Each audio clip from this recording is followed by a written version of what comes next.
வணக்கம்.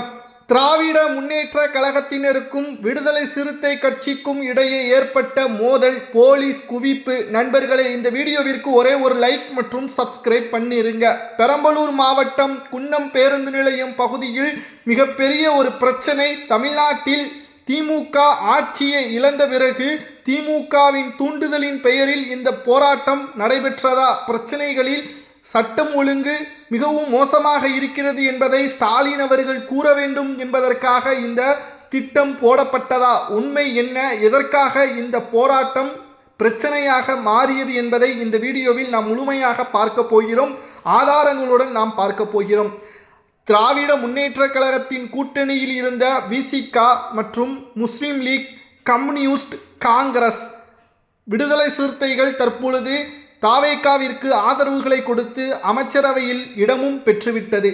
ஆனால் திமுகவின் எம்பி ஆர் ராசா அவர்கள் சமூக வலைதளங்களில் மிகவும் கொச்சையான வார்த்தைகளை பயன்படுத்தினார். நாம் அதை பேச முடியாது. ஏனென்றால் மிகவும் பெண்களை இழிவுபடுத்தும் விதமாகவும் ஆர் ராசா அவர்கள் விசிகாவினர்களை பேசினார்.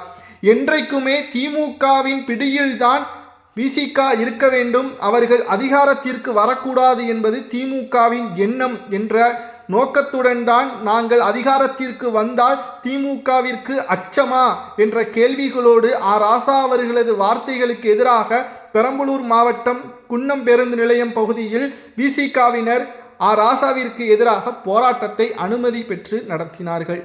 ஆனால் அதே சமயம் திமுகவின் அங்கிருந்த மக்களுடன் மக்களாக கலந்து விசிகாவினர்களுக்கு எதிராக மோதல்களிலும் கல்வீச்சிலும் ஈடுபட்டு அங்கு அசம்பாவித சூழல்களும் ஏற்பட்டது. கிட்டத்தட்ட அதிர்ச்சியடையக்கூடிய வகையில் அன்றைக்கு ஸ்டாலின் அவர்கள் பேசியிருந்தார். விஜய் அவர்கள் ஆட்சி அமைந்த பிறகு 6 மாதங்கள் நாங்கள் கவனிப்போம், 6 மாதங்களுக்கு பிறகு ஏதேனும் பிரச்சனை வந்தால் நாங்கள் கேள்வி கேட்போம் என்பதையும் தெரிவித்தார்.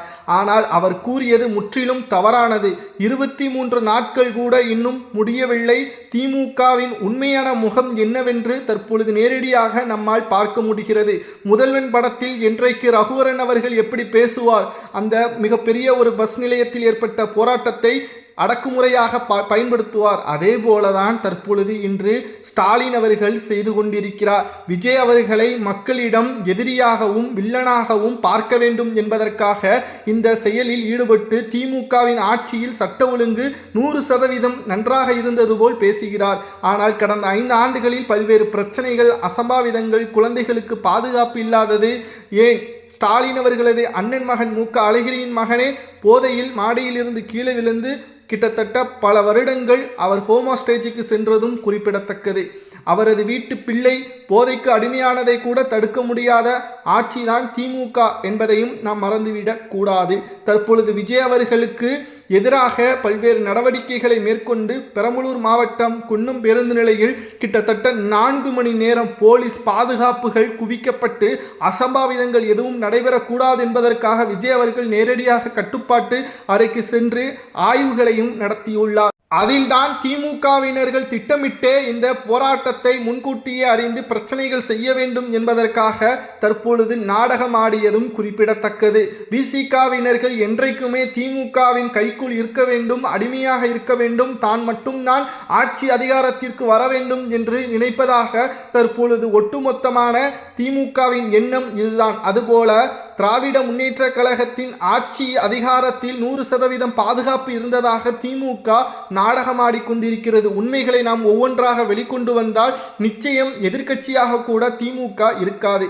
அனைவரும் சமம் என்று கூறுகின்ற திமுக தமிழக வெற்றி கழகத்தில் அறநிலைத்துறை அமைச்சராக பொறுப்பேற்ற நபரை எதிர்த்து பல்வேறு விமர்சனங்களையும் முன்வைத்து குறிப்பிட்ட சமூகத்தில் இருந்து வந்தவருக்கு ஏன் இந்த துறையை ஒதுக்கினீர்கள் என்று கேள்விகளை கூறுகிறார்கள். அந்த துறையில் ஒதுக்கியது ஏன் என்பதை நீங்கள் கேட்பதற்கு எந்த ஒரு தகுதியும் கிடையாது. அவரது வேலையில் ஏதேனும் தவறுகள் இருந்தால் சுட்டிக்காட்டலாமே தவிர இந்த குறிப்பிட்ட சமூகத்தை சார்ந்தவர் என்ற காரணத்திற்காகவே அவருக்கு அந்த துறை ஒதுக்கப்பட்டது என்ற கேள்வி கேட்டால் நிச்சயம் அதற்கு நீங்கள் ஒருபோதும் மக்களின் மனதில் இருந்து கேள்விகளை எழுப்பவில்லை என்பதையும், நீங்கள் அதிகார திமிரில்தான் அதை பேசுகிறீர்கள் என்பதையும் தற்பொழுது மக்கள் பார்த்து கொண்டு இருப்பதாக பல்வேறு குற்றச்சாட்டுகளும் திமுகவிற்கு எதிராக முன்வைக்கப்பட்டு வருகிறது. ஸ்டாலின் அவர்களுக்கும் உதயநிதி அவர்களுக்கும் என்ன பயம் தெரியுமா? அடுத்த எம்ஜிஆராக விஜய் வந்துவிட்டால் நிச்சயம் ஒருபோதும் திமுக ஆட்சியை அமைக்க முடியாது. அன்று எம்ஜிஆர் அவர்கள் உடல்நிலை குறைவின் காரணமாக அமெரிக்காவில் சிகிச்சையை மேற்கொண்டிருந்தார். அப்பொழுது கலைஞர் அவர்கள் எனது நண்பர் தான் எம்ஜிஆர், அவர் வரும் வரை நானே ஆட்சி செய்கிறேன் என்று கூறியிருந்தார். அதேபோல்தான் தற்பொழுது ஸ்டாலின் அவர்களும் உதயநிதியும் கூறுகிறார்கள். நடப்பது தாவேக்காவின் ஆட்சிதான், ஆனால் நாங்கள் தான் அதிகாரத்தில் இருக்கிறோம் என்பதற்கேற்ப பேசிக் கொண்டிருக்கின்றார். மக்கள் முடிவெடுத்து விட்டார்கள்.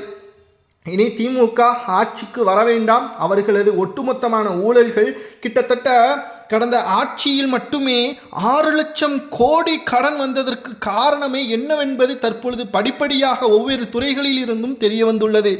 13 லட்சத்திற்கு வாங்கக்கூடிய மின்சாரத்துறையில் அந்த டிரான்ஸ்ஃபார்மர்களை இவர்கள் 24 லட்சத்திற்கு வாங்கியுள்ளார்கள் திமுகவின் ஆட்சியில்.